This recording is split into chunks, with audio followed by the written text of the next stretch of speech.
Hi, my name is Denver Noah, President of Wealth for Life. Today we're going to talk about indexed annuities and how insurance companies and agents mislead retirees. But we're also talk about how annuities can still be good, even though a lot of times they're presented in a misleading way.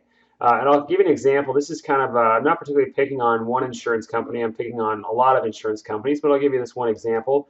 I do have to block out their name because otherwise their legal team will, call me up and get mad at me and take this video down.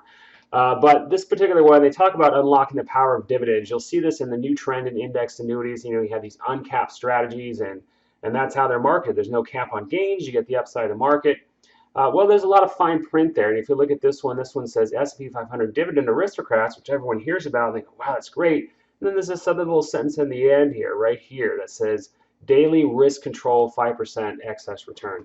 What does that mean? That's what we'll look at, because that's what's a lot of times used to kind of mislead people in the illustrations. I'm not going to go through all the numbers here, but I'm going to show you, this is an example of an illustration showing, wow, I put my money in, there's my money going in, and I have these 18%, 17.9%, 27%, 16, huge gains, huge accumulation value.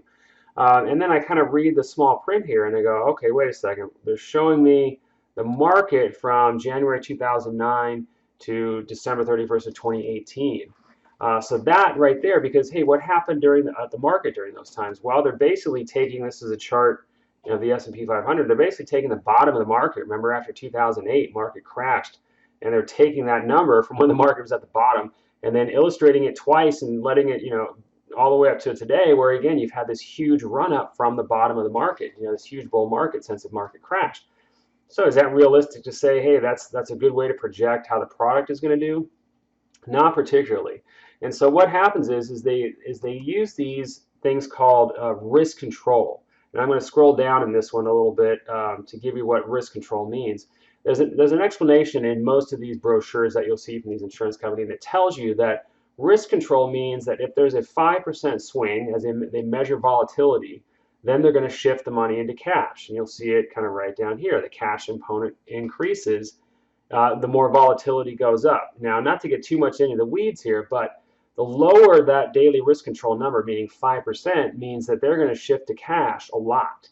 That what happens when you're in cash, where you're not actually getting the returns of that index. Okay, and that makes sense because they can't give you 100% of the market returns without having no downside risk. Well, everyone would want that. So what happens is they limit the amount of that you're going to get because it's actually shifting to cash more. And I'll show you kind of what that looks like, because they do publish these calculators where you can go out and you can look at, in this case, we're looking at S&P 500 Dividend Aristocrats Daily Risk Control. And I can go down here and I can just say, hey, show me, it'll show me year to date, that index is down negative 1.49. So if I'm in the annuity, I have a floor, so I'm not going to lose.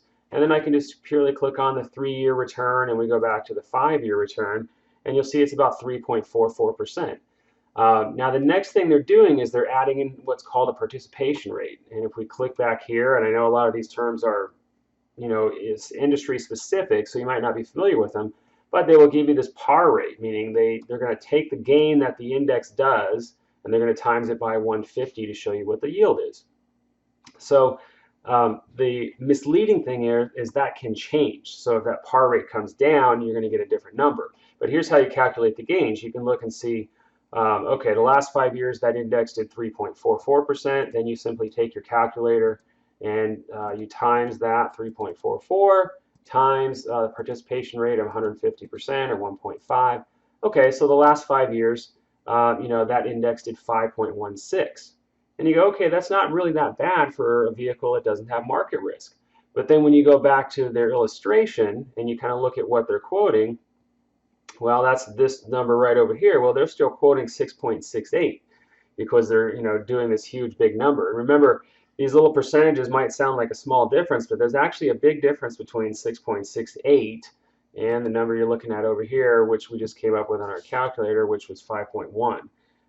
Significantly less money is going to be in your account if it does that. And the other thing you have to watch here is they can change the participation rate. So this particular rate right here is 150% on that particular annuity, but if that comes down, well, let's just redo the math. Let's say, and I guarantee you it will come down because they always change those caps. They come out with these high rates early on and then it's going to drop. So now if an index does 3.44 and the par rate's 125%, Well, now our yield is 4.3%. Again, starting to come down. Remember, they're projecting 6.68, but now it's based on what it had recently done. It could easily be 4.3, and that's a big variance. And that's why when you go out there, people say, "Well, our index annuities are horrible." Part of it is yes, because they do this misleading marketing, and they show you again a huge bull market, and they show a run up, and then they're showing kind of these misleading participation rates. Well, what's realistic about that? Well, it's looking, we compare, in this example, the last 5 years, and we compare it to, here's the S&P 500 5% that we just talked about. There's the S&P 500, and there's the bond index. Well, so if I go back and look where my return is, well, if the par rate stays, it drops down to 125, I've got about 4.3% return. In the annuity, the S&P did 9, the bond market did 4.6. So, they can be on par with the bond index. And a lot of that depends on the annuity and the participation rate. If I go back and we say, hey, it did 3.44, but I get an annuity who keeps their par rate up, then it did 5.16. And so then I have outperformed bonds. So where do annuities fit in the overall plan? Well, they won't perform as good as equities, but they do have a very good chance to outperform bonds. And there's a lot of data that shows that good annuities can do really well in outperforming bonds. This is the S&P 500 bond index, corporate bonds. There's risk in that. That could go down. You can still lose principal. So the annuities can give you a guarantee of principal and give you some predictable income and give you the ability to outperform bonds. So that's why I always try and tell people they need to avoid these blanket statements that, hey, all annuities are bad, all stock market is bad, all real estate's bad, right? Those are all red flags because each individual thing can have their place. So if you have a diversified portfolio, you can make the case that, hey, you're better off having some money in indexed annuities instead of bonds. That way, then you can have your equity markets growing and you're invested in stocks, you're getting the growth of the market, and if the markets are down, you can pull money out of your safe bucket, which is that annuity bucket. It can work great for income, can do better than bonds in that case. So where do they fit in the overall picture? Not as good as equities, ability to outperform bonds, and they can probably do a better job with bonds at providing income. But even then, the returns can be on par with what you get from a bond portfolio. So hope this information helps. We're always trying to help you avoid making financial mistakes. My name is Denver Noahs, President of Wealth for Life. Make sure to subscribe to this channel and get some of our video series to help you make good financial choices.